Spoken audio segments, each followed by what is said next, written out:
Halo Bapak Ibu sekalian, kembali bersama saya Pak Sul di channel Guru Kreatif 4.0.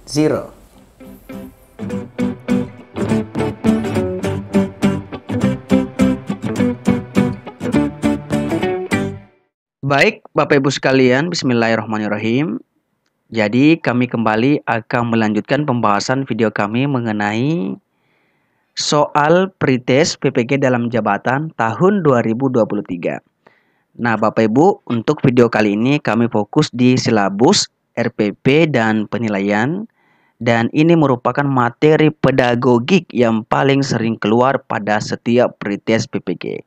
Dan ini berlaku untuk semua mapel, dan video kali ini merupakan video part 3. Part 1 dan 2 dapat teman-teman nonton di video sebelum ini. Nah, sebelum kita lanjut di pembahasan soalnya, kami ingin menginformasikan kepada Bapak Ibu semuanya bahwa kami masih membuka kelas premium dan simulasi pretest PPG dalam jabatan tahun 2023. Nah, jika teman-teman berminat, teman-teman bisa menghubungi kami melalui WhatsApp. Ini nomor WA kami teman-teman, atau bisa DM kami di Instagram @sulnana. Dan insya Allah semua link ini kami akan sertakan di kolom deskripsi. Dan semoga dengan adanya simulasi atau kelas premium ini juga bisa meluluskan teman-teman di pretest PPG tahun ini. Amin ya rabbal alamin. Langsung saja kita ke soal nomor 1 Bapak Ibu. Soalnya seperti ini. Pada rancangan pembelajaran terdapat contoh kompetensi dasar mendeskripsikan permasalahan lingkungan hidup dan upaya penanggulangannya dalam pembangunan berkelanjutan. Maka rumusan indikator yang bisa dikembangkan guru pada tingkatan kognitif menerapkan atau C3 adalah A, B, C, D, dan E. Nah, Bapak Ibu, untuk membahas soal seperti ini, untuk menjawab soal seperti ini, Bapak Ibu harus tahu dulu mengenai KI, kemudian KD, indikator, KKO, kemudian taksonomi belum, dan sebagainya. Kita akan bahas dulu ya Bapak Ibu. Yang pertama tentang kompetensi inti, KD, dan indikator. Apa sih itu KI Bapak Ibu? KI itu sering kita lihat di RPP yang kita buat setiap harinya. KI itu artinya kompetensi inti, dan ini merupakan tingkat kemampuan untuk mencapai standar kompetensi lulusan yang harus dimiliki seorang peserta didik pada setiap tingkat kelas. Jadi di dalam KI ini Bapak Ibu ada disebut dengan KI 1, isinya itu tentang spiritual, kemudian KI 2, isinya tentang sikap sosial, kemudian KI 3, isinya tentang pengetahuan, dan KI 4 isinya tentang keterampilan atau psikomotorik. Nah, dari KI ini Bapak Ibu muncullah yang disebut dengan KD. Jadi KD ini merupakan penjabaran dari standar kompetensi. Kemudian pengetahuan dan keterampilan dan sikap minimal yang harus dicapai oleh siswa untuk menunjukkan bahwa siswa telah menguasai standar kompetensi yang telah ditetapkan. Jadi Bapak Ibu, dari KI 3 ini pengetahuan, kemudian KI 4 ini keterampilan, muncul yang disebut dengan KD. Setelah itu dari KD ini Bapak Ibu muncul yang disebut dengan indikator. Jadi indikator merupakan penanda pencapaian kompetensi dasar yang ditandai oleh perubahan perilaku yang dapat diukur yang mencakup sikap, pengetahuan, dan keterampilan. Indikator ini kita kembangkan sesuai dengan karakteristik peserta didik, mata pelajaran yang kita ampu, satuan pendidikan, potensi daerah, dan dirumuskan dalam KKU atau kata kerja operasional yang terukur atau dapat diobservasi. Jadi teman-teman, untuk merumuskan sebuah indikator yang harus kita ketahui adalah KKO-nya, kata kerja operasionalnya. Dan belajar mengenai KKO Bapak Ibu ini sangat sesuai dengan yang dikatakan taksonomi belum Bapak Ibu. Jadi dia mengatakan bahwa ada 3 ranah yang harus dikuasai oleh setiap pendidik. Ranah afektif, kemudian ada kognitif, kemudian ada psikomotorik. Kognitif ini artinya pengetahuan, psikomotorik artinya keterampilan, dan afektif ini artinya sikap.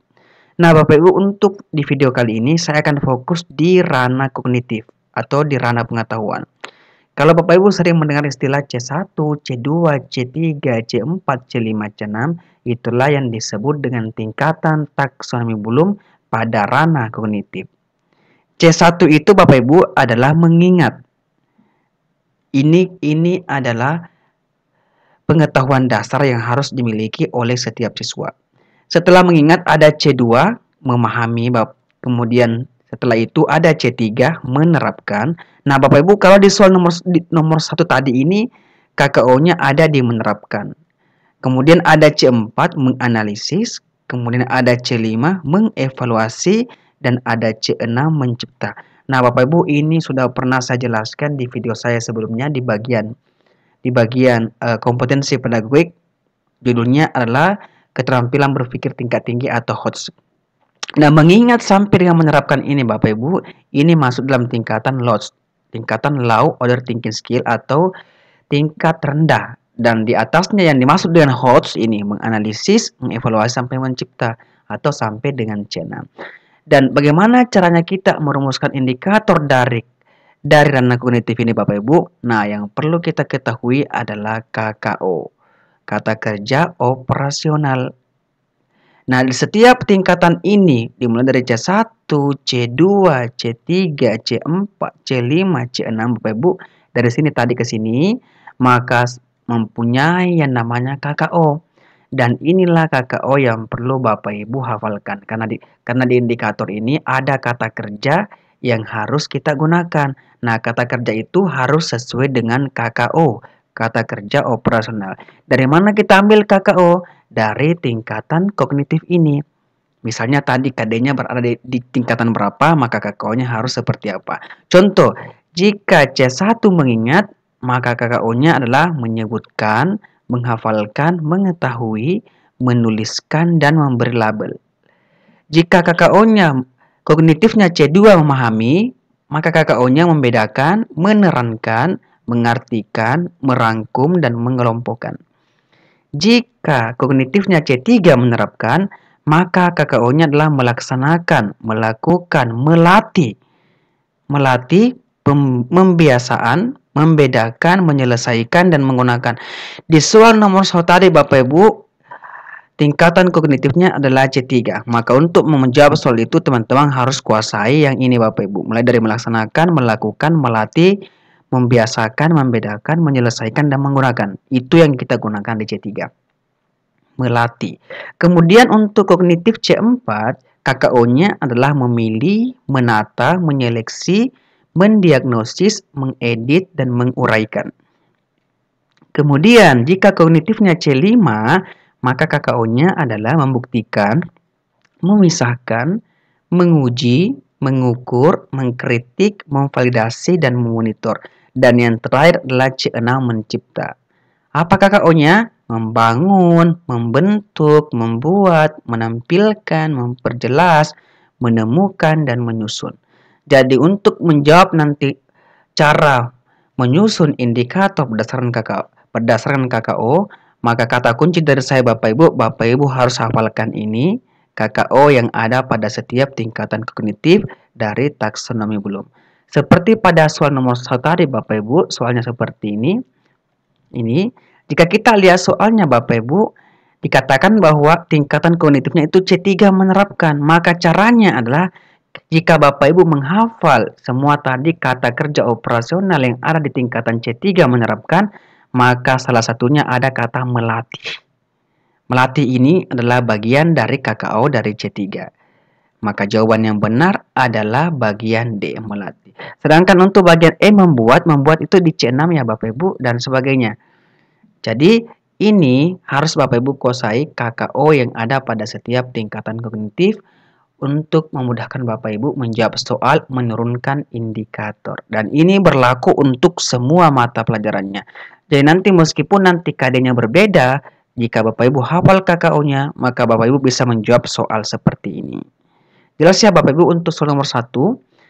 Baik Bapak Ibu, next kita ke soal nomor 2. Soalnya seperti ini Bapak Ibu. Dalam RPP yang disusun oleh guru tertulis tujuan pembelajaran. Setelah melaksanakan proses pembelajaran dan menggali informasi melalui diskusi, materi, kondisi operasi sistem, dan komponen perangkat keras secara benar tanpa melihat catatan. Rumusan tersebut belum lengkap pada bagian A. Audience, B. Behavior, C. Condition, D. Degree, dan E. KKO, kata kerja operasional. Dan untuk menjawab soal seperti ini, saya rasa Bapak Ibu mungkin sudah tahu semuanya. Kita harus tahu dulu bagaimana cara kita menyusun tujuan pembelajaran. Untuk menyusun tujuan pembelajaran, maka kita harus memenuhi kaidah ABCD. Apa itu ABCD Bapak Ibu? A-nya itu adalah audiens. Audiens siapa? Audiens itu adalah siswa yang kita ajar. Kemudian B itu adalah behavior. Behavior itu apa Bapak Ibu? Adalah perilaku yang spesifik yang akan dimunculkan oleh siswa setelah memperoleh pengalaman belajar dalam pelajaran tersebut. Kemudian ada disebut dengan C. C itu adalah kondisi. Kondisi artinya batasan yang dikenakan oleh siswa atau alat atau peralatan yang digunakan oleh siswa pada saat dilakukan penilaian. Kemudian D itulah degree. Degree adalah tingkat keberhasilan peserta didik dalam mencapai perilaku. Dan ini yang harus kita gunakan Bapak Ibu, kaidah ABCD setiap kita ingin merumuskan tujuan pembelajaran. Nah, contoh rumusan pembelajaran seperti ini Bapak Ibu. Setelah melaksanakan proses pembelajaran dan menggali informasi melalui diskusi, siswa dapat menjelaskan kondisi sistem operasi sistem dan komponen perangkat keras secara benar. Nah, ini Bapak Ibu, tujuan pembelajaran ini Bapak Ibu benar karena memuat ABCD. Mana A-nya? A-nya itu adalah siswanya Bapak Ibu ini. Sedangkan mana B-nya? B-nya itu adalah ini, dapat menjelaskan kondisi operasi sistem. B artinya perilaku yang spesifik. Nah, ini nanti yang akan perilaku nanti yang akan dimunculkan oleh siswa. Sedangkan kondisinya yang mana? Kondisinya yang ini. Setelah melaksanakan proses pembelajaran dan menggali informasi melalui diskusi, nah itu adalah C-nya. Itu adalah kondisi siswa atau batasan yang dikenakan oleh siswa. Sedangkan degree-nya Bapak Ibu adalah ini, secara benar atau secara tepat dan sebagainya. Jadi ini tujuan pembelajaran yang benar jika memuat ABCD atau kaidah ABCD. Nah, di soal yang tadi Bapak Ibu, di soal nomor 2 tadi ini ada yang hilang Bapak Ibu. ABCD-nya tidak lengkap. Kira-kira di soal ini Bapak Ibu apanya tidak lengkap Bapak Ibu? Nah, mari kita cek satu persatu. Tujuan pembelajarannya adalah ini. Setelah melaksanakan proses pembelajaran dan menggali informasi melalui diskusi, berarti ini adalah C-nya.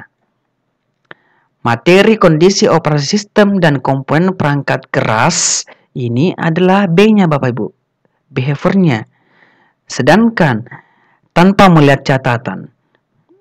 Secara benar tanpa melihat catatan, dan ini adalah degree-nya. Jadi D-nya ada, C-nya ada, B-nya ada, dan D-nya ada. Yang tidak ada itu adalah A-nya, audiensnya atau peserta didiknya. Nah, untuk soal ini jawaban yang benar adalah bagian A. Rumusan tersebut belum lengkap pada bagian audiens. Jelas ya Bapak Ibu untuk tujuan pembelajaran. Next, kita ke soal nomor 3 Bapak Ibu. Soalnya seperti ini. Untuk mendukung ketercapaian kompetensi dasar, guru harus mengidentifikasi materi pelajaran ketika menyusun RPP, seperti aktualitas, kedalaman, keluasan materi pembelajaran. Berikut ini yang bukan bagian dari hal-hal yang dipertimbangkan dalam mengidentifikasi materi adalah A. Potensi peserta didik, B. Relevansi dengan karakteristik daerah, C. Struktur keilmuan, D. Tingkat perkembangan fisik, intelektual, emosional, sosial, dan spiritual peserta didik, dan E. Alat dan sumber bahan. Nah, untuk menjawab soal seperti ini, Bapak Ibu harus tahu dulu ini Bapak Ibu. Beberapa pertimbangan yang harus diperhatikan dalam menentukan materi pokok pada RPP. Apa yang perlu kita pertimbangkan Bapak Ibu? Yang pertama adalah kita lihat potensi peserta didik. Setelah itu kita lihat relevansi dengan karakteristik daerahnya.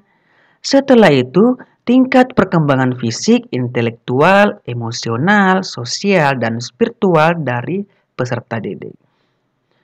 Kemudian kebermanfaatan bagi peserta didik, struktur keilmuan, kemudian aktualitas, kedalaman dan keluasan materi pembelajaran, kemudian relevansi dengan kebutuhan peserta didik dan tuntutan lingkungan, kemudian sesuai dengan alokasi waktu yang tersedia, dan yang terakhir merumuskan kegiatan pembelajaran. Jadi ada 9 aspek Bapak Ibu yang harus kita pertimbangkan dalam menentukan materi pokok yang akan kita ajarkan, biasanya yang kita susun dalam RPP. Nah, ini yang ke-9 ini Bapak Ibu harus hafalkan.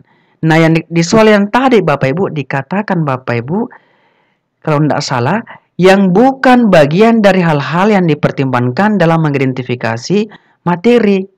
Yang bukan Bapak Ibu yang mana? Tadi potensi kan masuk. Relevansi juga masuk. Struktur keilmuan juga masuk. Tingkat perkembangan fisik dan sebagainya juga masuk. Dan yang tidak masuk adalah alat dan sumber bahan. Maka soal ini Bapak Ibu yang benar adalah bagian E. Ini yang bukan hal-hal yang perlu kita pertimbangkan dalam mengidentifikasi materi pelajaran. Maka jelas untuk soal ini jawaban yang benar adalah bagian E. Next, Bapak Ibu, kita ke soal nomor 4. Soalnya seperti ini. Pak Edi merasa peserta didiknya itu kurang kreatif, kurang mandiri, kurang percaya diri, dan kurang bertanggung jawab. Tujuan pembelajarannya adalah peserta didik ini mampu menghasilkan produk kreatif untuk mengatasi pemanasan global. Kegiatan pembelajaran yang paling sesuai adalah A. Pembelajaran kooperatif tipe TAD, START, B. Inquiry, C. Berbasis proyek, D. Melaksanakan diskusi terfokus, dan E. Melakukan demonstrasi. Kira-kira Bapak Ibu, jika peserta didik kita kurang kreatif, kurang mandiri, apanya kira-kira yang salah? Tentu adalah model pembelajarannya Bapak Ibu yang harus kita perbaiki. Nah, untuk soal ini Bapak Ibu harus tahu dulu dengan salah satu model pembelajaran yang saat ini harus ada pada K13 dan kurikulum baru Bapak Ibu nanti di kurikulum yang ditetapkan oleh Pak Nadiem. Yang pertama adalah pembelajaran berbasis proyek atau model pembelajaran berbasis proyek. Pembelajaran berbasis proyek atau project based learning adalah sebuah model pembelajaran yang menggunakan proyek atau kegiatan sebagai inti pembelajaran. Jadi ada proyek yang kita lakukan di inti pembelajarannya. Dalam kegiatan ini siswa melakukan eksplorasi, penilaian, interpretasi, dan sintetis informasi untuk memperoleh berbagai hasil belajar. Apakah hasil belajar pengetahuan, keterampilan, ataupun sikap.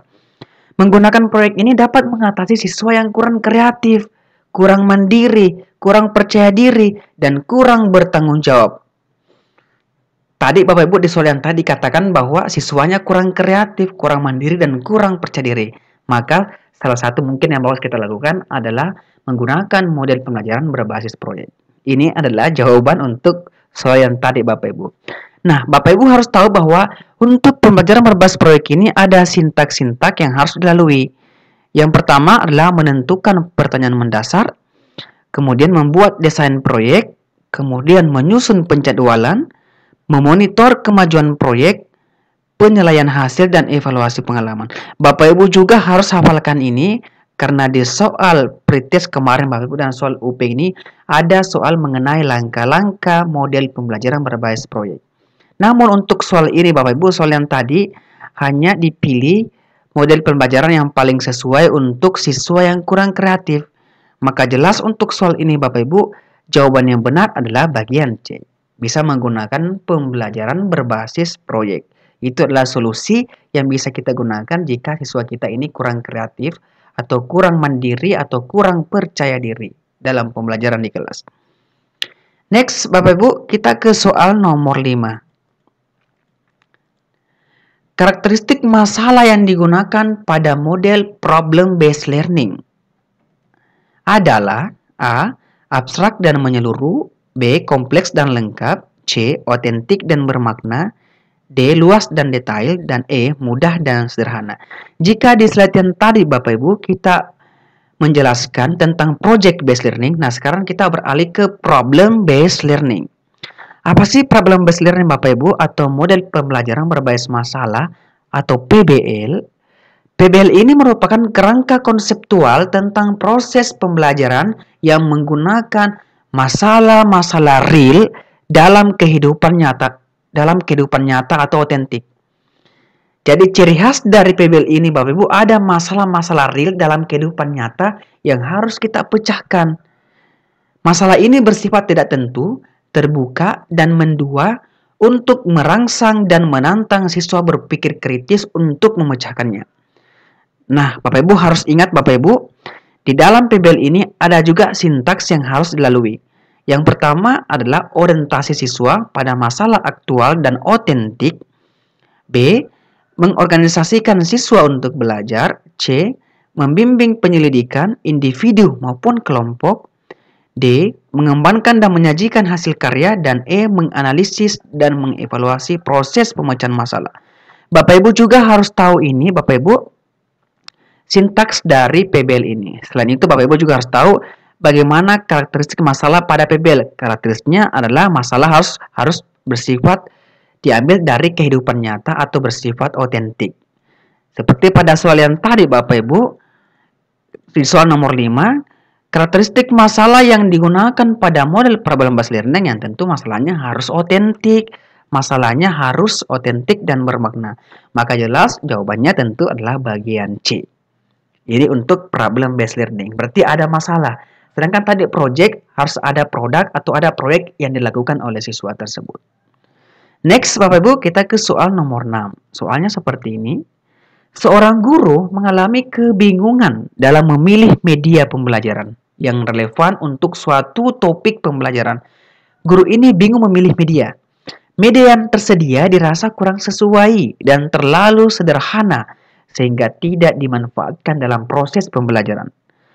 Menurut saudara, kriteria utama yang paling menentukan dalam pemilihan media pembelajaran adalah A, B, C, D, dan E.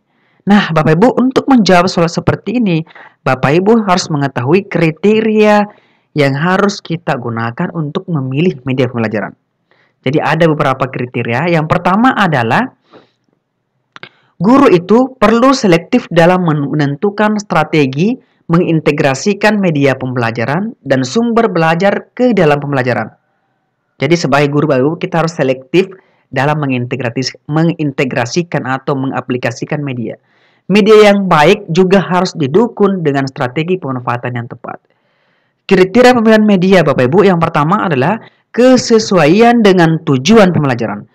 Media itu harus sesuai dengan tujuan pembelajaran yang ingin kita capai. Kemudian, kesesuaian dengan materi ajar kita atau instructional content. Kemudian, kesesuaian dengan teori. Kesesuaian dengan gaya belajar peserta didik, dan yang terakhir, kesesuaian dengan kondisi lingkungan, fasilitas pendukung, dan waktu yang tersedia. Jadi ini 5 Bapak Ibu kriteria yang harus kita gunakan dalam menentukan media pembelajaran. Sehingga nanti ketika ada soal yang muncul seperti pada soal nomor 6 tadi Bapak Ibu, soalnya seperti ini. Kriteria yang paling utama dalam pemilihan media pembelajaran adalah Bapak Ibu, tentu jawaban yang benar yang pertama harus disesuaikan dengan tujuan pembelajaran yang ingin kita capai pada saat kita melaksanakan pembelajaran. Jadi jawaban yang benar untuk soal nomor 6 adalah bagian delta. Next, Bapak Ibu, soal nomor 7, soalnya seperti ini masih tentang media. Pak Hasan menemukan video animasi sangat menarik. Karena di dalamnya ini memuat toko-toko kartun yang disukai oleh anak-anak zaman sekarang. Pak Hasan menggunakannya untuk memotivasi peserta didik yang sering mengantuk waktu mengikuti pelajaran. Anak-anak terlihat antusias dan senang mengikuti pelajaran. Namun, ketika dilakukan evaluasi hasil belajar, banyak jawaban yang tidak sesuai. Karena anak-anak lebih memahami toko-toko kartun dibanding pesan pembelajarannya. Pak Hasan perlu meningkatkan kompetensinya dalam A. Penguasaan metode pembelajaran disesuaikan jenis media. B. Memilih jenis media yang sesuai dengan tujuan pembelajaran. C. memilih kualitas media sesuai karakteristik peserta didik. D. Strategi dalam memanfaatkan media. Dan E. Cara penilaian keaktifan peserta didik selama berinteraksi dengan media. Nah, Bapak Ibu, di slide yang tadi saya pernah menjelaskan bahwa guru harus selektif dalam mengintegrasikan atau dalam memanfaatkan media dalam pembelajaran. Jadi bahasan ini perlu meningkatkan kompetensinya dalam hal bagian D, strategi dalam memanfaatkan media. Untuk soal nomor 7 jelas jawaban yang benar adalah bagian delta. Next, Bapak Ibu, soal nomor 8. Soalnya seperti ini Bapak Ibu. Seorang guru mencari materi dan media dari internet saat menyusun rencana pembelajaran atau RPP. Materi dan media tersebut akan disampaikan pada proses pembelajaran dengan maksud agar siswa dapat mengalami kesulitan memahami pelajaran. Langkah apa yang harus dilakukan oleh seorang guru saat memilih materi pelajaran? A. Mengidentifikasi B, C, D, dan E.